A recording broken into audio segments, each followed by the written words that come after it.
बिस्मिल्लाहिर्रहमानिर्रहीम। मैं हूं तारक चौधरी, आपका मेज़बान यूट्यूब पे तारक चौधरी चैनल के साथ। अस्सलाम वालेकुम रहमतुल्लाह। आज बहुत ही अहम बातें करना है हमें। इंडिया चीन से मुसलसल पिटाई के बाद मायूसी की अथाह गहराइयों में है। उसे समझ नहीं आ रही क्या करना है। मॉस्को में 5 सितंबर को इंडिया चाइना वज़ीर दफ़ा मुज़ाकरात के बाद चीन और इंडिया के दरमियान बजाय इसके कि मामलात कुछ सुलझते, कशीदगी अपनी इंतहाओं को छूने लगी है।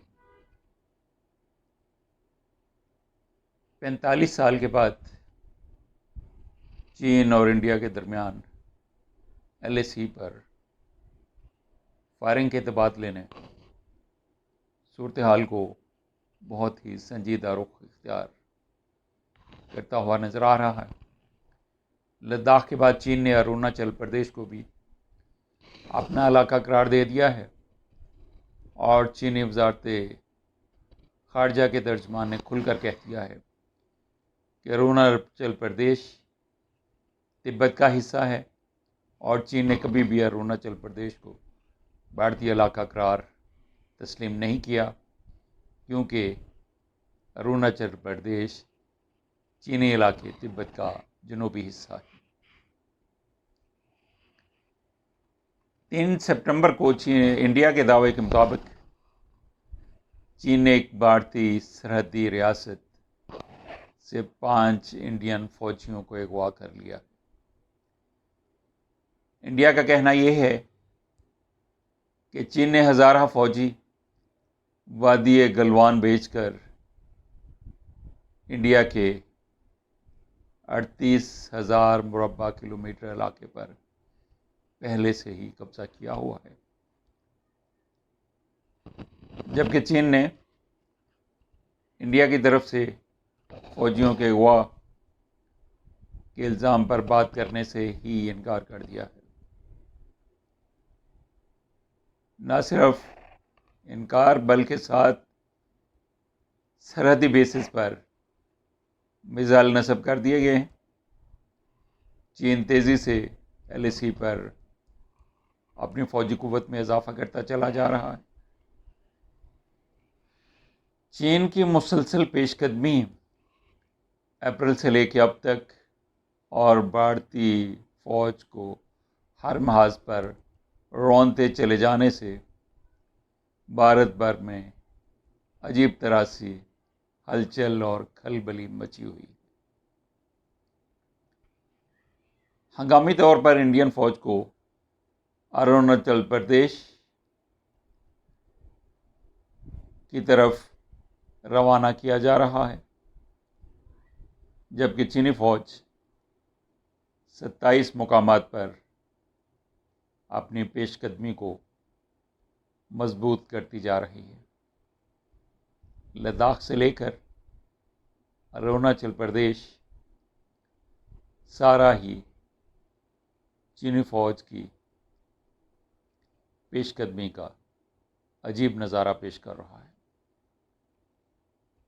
इस सूरत हाल को देखते हुए इंडियन बहुत सटा रहे हैं। उन्हें समझ नहीं आ रही, मायूसी अपनी इंतहाओं को छू रही है। फौज तो फौज, अवाम का मोराल भी गिरता हुआ नजर आ रहा है और इसी शदीद मायूसी का इजहार इंडियन रुकन पार्लियामेंट गुरु गोगी ने मोदी हुकूमत और भारतीय फौज की बेबसी पर अवाम की शदीद मायूसी के लिए राजनाथ सिंह को शर्म दिलाने के लिए खत भी लिख मारा है। पेनगांग पर कब्जा के बाद अब चीन मुसलसल आगे ही आगे बढ़ता जा रहा है। लद्दाख में 10,000 से ज़्यादा चीनी फौज अपनी तनसीबात को मजबूत कर रही है और मज़ीद पेशकदमी जारी है।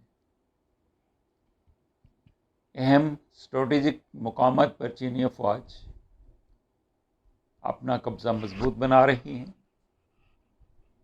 फ़ौजी चौकियां बना ली गई हैं, टैंक तैनात कर दिए गए हैं, भारी आर्टिलरी और इन्फेंट्री व्हीकल्स भी लगा दिए गए हैं। चिशल सेक्टर के इलाके सपा नगर और रीजन लापास चीनी फौज की खुसूसी तवज्जो का मरकज हैं। चीन पिछले हफ्ते भारतीय फौज के एक कमांडर को भी हलाक कर चुका है। जून में 14,000 फुट बुलंद वादी गलवान में चीन और इंडिया के फौजियों के दरमियान 1962 के बाद शदीद तरीन झड़प में इंडिया के एतराफ़ के मुताबिक 20 इंडियन फौजी मारे गए थे, जबकि सैकड़ों के जख्मी होने की इतलात मिली थी।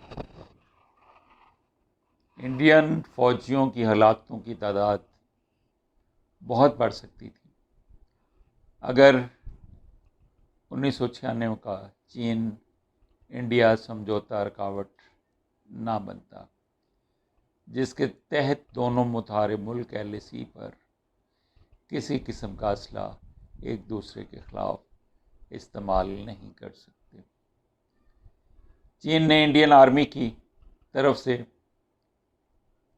पेनगोंग सू झील के पास स्ट्रेटेजिक अहमियत के हामिल इलाके शेन पाओ पर मुदाखलत पर शदीद रद्द अमल का इजहार करते हुए मुदाखलतकार इंडियन फौजियों को सख्त सजाएं देने का मुतालबा किया।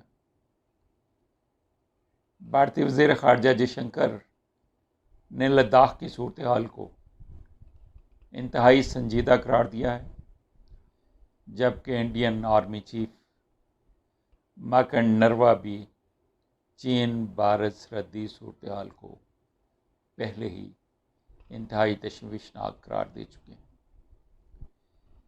चीन ने भारतीय फौज की तरफ से शिनपाओ पहाड़ी में मुदाखलत को संगीन अस्करी इश्ताल अंगेजी और इंतहाई ख़राब नौइयत का मामला करार दिया है, जबकि भारत PLA पर जारहाना रवैया अपनाने का इल्ज़ाम लगा रहा है। बिपिन रावत को चीन और पाकिस्तान की जानिब से भारत के खिलाफ शमाली और मगरबी सरहदों पर मरबूत कार्रवाई का खौफ लेके बैठ गया है और ये वो जो जादू है जो सर चढ़कर बोल रहा है। इंडिया की मुरम्मत हो रही है पूरी तरह से। रोज़ाना उसे अपने कई इलाके गंवाने पड़ रहे हैं जिन पर उसने कब्जा किया हुआ था। चीन रोज़ाना उसकी बेतहाशा पटाई कर रहा है और भारतीय सुरमाओं में इतनी जुर्रत नज़र नहीं आ रही, ना जाफरानी ब्रिगेड में, ना नरेंद्र मोदी की जो गुजराती कातिल कहलाता है, किसी में भी इतनी जुर्रत और जसारत नहीं पाई जाती कि वो आगे बढ़कर चीन की पेशकदमी को रोकें, चीनी फ़ौज का मुकाबला करें और इस ज़िल्लत और रुसवाई जो दिन ब दिन उनके ऊपर मुसल्लत होती जा रही है, उससे छुटकारा पाने की कोई सबील तलाश करें। लेकिन ये लोग सिर्फ बढ़ के मार सकते हैं, चीन का मुकाबला नहीं कर सकते और चीन इन्हें बुरी तरह से रगीदता ही चला जा रहा है। इंडिया को जो उम्मीदें थीं, जो तवक्कुआत थीं अमेरिका से, और उसके हामियों से कि वो आगे बढ़कर इंडिया की पुश्तबानी करेंगी, उसकी पीठ को सहलाएंगे, उसे थपथपाएंगे और उसकी पूरी और भरपूर तायद व मुआवनत करेंगे चीन के ख़िलाफ़। इंडिया की वो तवक्कुआत भी बुरी तरह से फ्लॉप हो गई हैं। उसे किसी तरफ से भी ज़रा बराबर इमदाद व ताउन का इम्कान नज़र नहीं आता और इनफरादी तौर पर वो अपने आप में इतनी जुर्रत नहीं पाता कि चीन जो इसके मुकाबले में ताकत का एक जिन है, उसका वो मुकाबला करना तो दूर की बात है, उसके सामने खड़ा होने का सोच भी पाए। और इस तरह से मुसलसल इलाके उसके हाथ से निकलते जा रहे हैं जो उसने ज़बरदस्ती अपने कब्जे में लिए हुए थे, और सवाए इसके कि वो अपनी बेबसी को देखता रहे और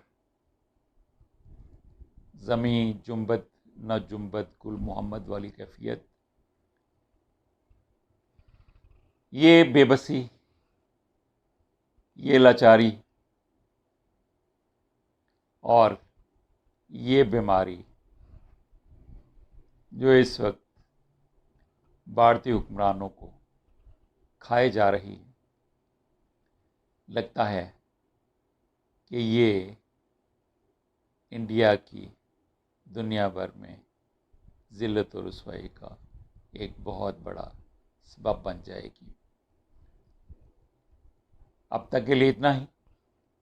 इंशाल्लाह फिर मिलेंगे नेक्स्ट वीडियो में किसी अहम खबर के साथ। आपने अगर अब तक तारिक चौधरी चैनल को सब्सक्राइब नहीं किया तो सब्सक्राइब कर लीजिए, बेल आइकॉन को दबा दीजिए ताकि हर वो खबर जो आपसे शेयर की जाना चाहिए वो बर वक्त आप तक पहुंचती रहे। वीडियो को आखिर तक देखिएगा, लाइक कीजिएगा, शेयर कीजिएगा और अपने आरा और कमेंट से आगाह करते रहिएगा। अब तक के लिए इतना ही। अल्लाह हाफिज़। अस्सलामु अलैकुम रहमतुल्लाह।